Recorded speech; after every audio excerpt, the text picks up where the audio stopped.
Press the Favorite button to set the short and long press functions.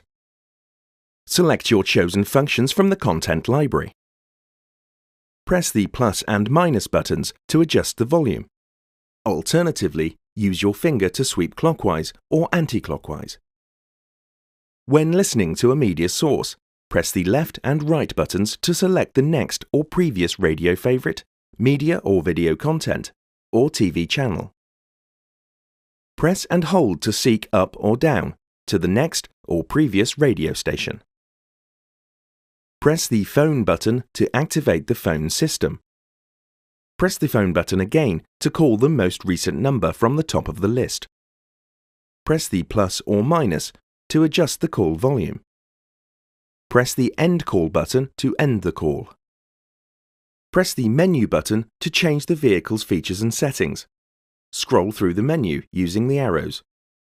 Press the right arrow or press OK to view a sublist.